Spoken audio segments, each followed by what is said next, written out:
मेरा एक सवाल है, क्या ऐसा हो सकता है कि एक लाइफ सेविंग कैंसर की दवा और एक बेकार टॉक्सिक केमिकल का मॉलिक्यूलर फॉर्मूला बिल्कुल सेम हो? हाँ, एक एक एटम सब कुछ सेम। बिल्कुल हो सकता है। और यही तो केमिस्ट्री का जादू है, जहां सिर्फ ये मैटर नहीं करता कि इंग्रेडिएंट्स क्या हैं, बल्कि ये भी कि उन्हें अरेंज कैसे किया गया है। Okay, let's unpack this. तो आज हम इसी फैसिनेटिंग आइडिया को समझने वाले हैं यूनिट 5 कोऑर्डिनेशन कंपाउंड्स के topic isomerism in coordination compounds के जरिए। हाँ, और हम देखेंगे कि कैसे सेम फॉर्मूला वाले कंपाउंड्स भी पूरी तरह से अलग प्रॉपर्टीज दिखा सकते हैं। और ये रियल लाइफ में, खासकर मेडिसिन्स में इतना जरूरी क्यों है? बिल्कुल। तो सबसे बेसिक लेवल पर शुरू करते हैं। आइसोमर्स का मतलब क्या है? Same formula, different compounds. ये सुनने में थोड़ा कंफ्यूजिंग है। इसे ऐसे समझें, आइसोमर्स वो कंपाउंड्स होते हैं जिनका मॉलिक्यूलर फॉर्मूला तो हाँ सेम होता है, लेकिन स्पेस में एटम्स का अरेंजमेंट अलग-अलग होता है। अरेंजमेंट अलग होता है। और इसी अरेंजमेंट के फर्क से उनकी प्रॉपर्टीज जैसे रंग, रिएक्टिविटी और बायोलॉजिकल एक्टिविटी सब बदल जाती है। इमेजिन, जैसे एक कमरे में 6 कुर्सियों के लिए फिक्स्ड पोजीशंस है, एक ऑक्टाहेड्रल अरेंजमेंट। सही। अब अगर हमारे पास 4 लाल और 2 नीली कुर्सियां हैं, तो हम उन्हें अलग-अलग तरीकों से रख सकते हैं। बिल्कुल सही। आप दोनों नीली कुर्सियों को एक दूसरे के बगल में रख सकते हैं, ये हुआ सिस अरेंजमेंट। अच्छा, सिस अरेंजमेंट। या फिर उन्हें एक दूसरे के बिल्कुल ऑपोजिट आर पार रख सकते हैं, ये हुआ ट्रांस अरेंजमेंट। फर्नीचर यानी फॉर्मूला तो सेम है, पर अरेंजमेंट अलग है। और इसलिए कमरा दिखने में अलग लगेगा। Exactly. Here's where it gets really interesting. तो मॉलिक्यूल्स में असल में क्या हो रहा है? मॉलिक्यूल्स में सेंट्रल मेटल एटम के चारों तरफ लिगेंड्स अलग-अलग स्पेशियल पोजीशंस ले लेते हैं। यही जियोमेट्रिक आइसोमरिज्म है। ओके। या फिर जैसे लिंकेज या कोऑर्डिनेशन आइसोमरिज्म में एटम्स की कनेक्टिविटी ही बदल जाती है। ये जनरली दो अलग-अलग कंपाउंड्स होते हैं, सिर्फ देखने का नजरिया अलग नहीं है। तो एग्जाम के लिए एंकर डेफिनेशन क्या होगी? Isomers in coordination compounds are complexes with the same molecular formula but different spatial or structural arrangements of ligands resulting in different physical and chemical properties. और वो एक आम गलती जो स्टूडेंट्स करते हैं? स्टूडेंट्स अक्सर सोचते हैं कि फॉर्मूला में लिगेंड्स का ऑर्डर बदलने से आइसोमर बन जाता है, जैसे CONH3 4ClBr और CONH3 3ClBr NH3 अलग-अलग हैं। अच्छा। लेकिन असल में फॉर्मूला का ऑर्डर मैटर नहीं करता। 3D स्पेस में लिगेंड्स की ज्योमेट्री मैटर करती है। ये फर्नीचर वाला एग्जाम्पल तो बहुत अच्छा था। क्या इसे समझने का कोई और तरीका है? एक और एनोलॉजी है, द हैंडशेक अरेंजमेंट। सोचिए 6 लोग एक सर्कल में खड़े हैं। हाँ। उनमें से 2 लोग ए और बी अलग हैं। ठीक है। अगर ए और बी एक दूसरे के बगल में खड़े हैं तो ये सिस आइसोमर है, वो आसानी से हाथ मिला सकते हैं। ओके, निकट है। और अगर ए और बी एक दूसरे के बिल्कुल ऑपोजिट खड़े हैं, तो ये ट्रांस आइसोमर है, वो बहुत दूर हैं। दोनों अरेंजमेंट्स में लोग तो सेम हैं, पर उनका स्पेशल रिलेशनशिप अलग है, जिससे उनकी इंटरेक्शन बदल जाती है। तो ये कॉन्सेप्ट आया ही क्यों? केमिस्ट को आइसोमरिज्म की जरूरत क्यों पड़ी? What's fascinating here is, शुरुआत में केमिस्ट हैरान थे। उन्हें लैब में एक ही फॉर्मूला जैसे CONH3 4Cl2+ के 2 अलग-अलग रंग के कंपाउंड्स मिल रहे थे। एक ही फॉर्मूला से? हाँ, एक लाल एक हरा। पहले उन्हें लगा कि सैंपल इम्प्योर होगा। सही बात है, यही लगेगा। लेकिन बार-बार एक्सपेरिमेंट से पता चला कि ये 2 जेन्युइनली अलग स्टेबल कंपाउंड्स हैं।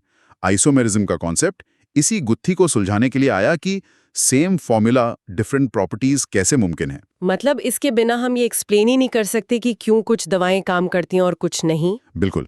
और हम ये भी नहीं समझ पाते कि क्यों एक ही मेटल के 2 कॉम्प्लेक्सेस का रंग अलग-अलग होता है। चलिए इसे दिमाग में एक पिक्चर की तरह बनाते हैं। पिक्चर दिस, अपनी आंखें बंद करके सोचे, एक सेंट्रल कोबाल्ट आयन है। ठीक है।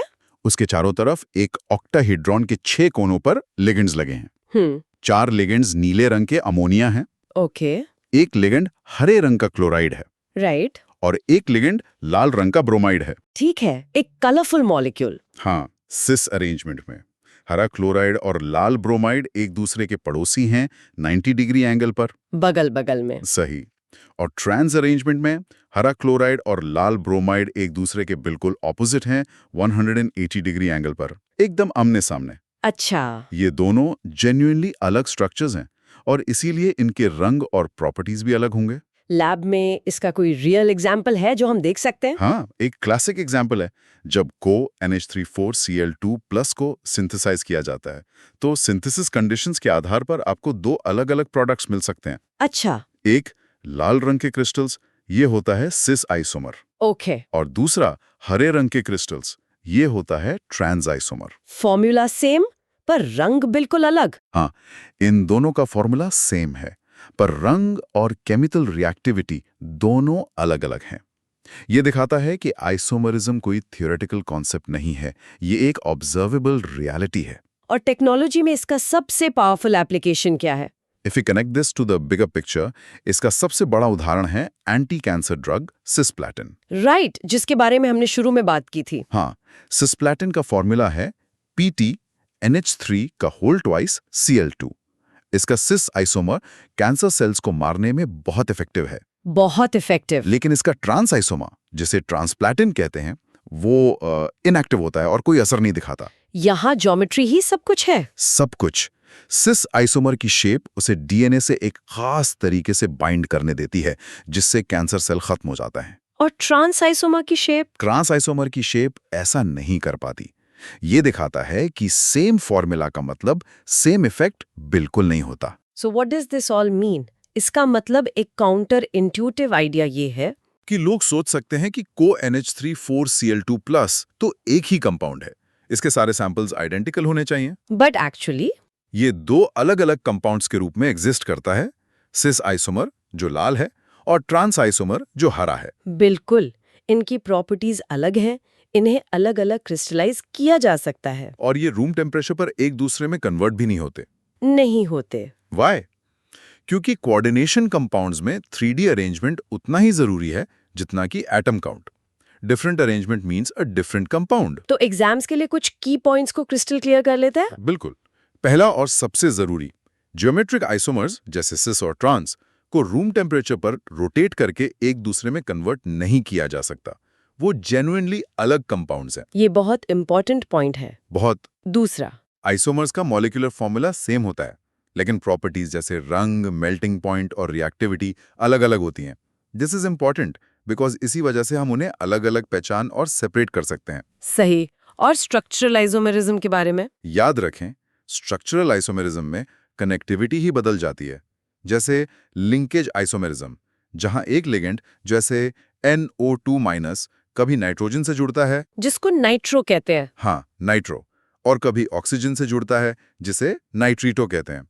ये भी आइसोमर्स हैं। एक और टाइप था आई थिंक। हाँ, आयोनाइजेशन आइसोमेरिज्म, जहां कोऑर्डिनेशन स्फीयर के अंदर और बाहर के एनायंस एक्सचेंज हो जाते हैं। Right. For example CrH2O5Cl Cl2 और CrH2O6 Cl3, ये आइसोमर्स हैं। Okay, let's wrap this up. आज हमने आइसोमेरिज्म के बारे में क्या-क्या सीखा? एक छोटा सा रिकैप। जरूर। कोर आइडिया, आइसोमर्स वो कंपाउंड्स हैं जिनका मॉलिक्यूलर फॉर्मूला सेम होता है, लेकिन एटम्स का अरेंजमेंट अलग होने की वजह से प्रॉपर्टीज अलग होती हैं। ओके, मैं एनालॉजी, इसे लेगो ब्लॉक्स की तरह सोचा जा सकता है। सेम ब्लॉक्स यानी फॉर्मूला से आप दो अलग-अलग स्ट्रक्चर बना सकती हैं। हाँ, जैसे सिस और ट्रांस, और दोनों स्ट्रक्चर्स अलग दिखेंगे। बिल्कुल। और powerful example, anti cancer drug cisplatin जो इफेक्टिव है, और उसका ट्रांस आइसोमर ट्रांसप्लैटिन जो इनएक्टिव है। ये दिखाता है कि रियल लाइफ में ज्योमेट्री कितनी क्रूशियल है। तो सबसे जरूरी टेकअवे क्या होगा? की टेकअवे हमेशा याद रखें, different geometry equals to different compound, even with the same formula. और एक और की टेकअवे, सिस और ट्रांस आइसोमर्स को बस घुमाकर एक दूसरे में नहीं बदला जा सकता। वो स्टेबल और अलग कंपाउंड्स होते हैं। तो सेम फॉर्मूला डिफरेंट रियलिटी, ये आइडिया दिमाग को चक्कर दे देता है। This raises an important question. आज हमने देखा कि लिगेंड्स की पोजीशन बदलने से कंपाउंड बदल जाता है। पर क्या हो अगर दो कंपाउंड्स एक दूसरे की non super imposable mirror images हों, जैसे हमारे लेफ्ट और राइट हाथ? अच्छा, क्या वो भी अलग अलग कंपाउंड्स माने जाएंगे? क्या उनकी प्रॉपर्टीज भी अलग होंगी? इसके बारे में सोचिएगा।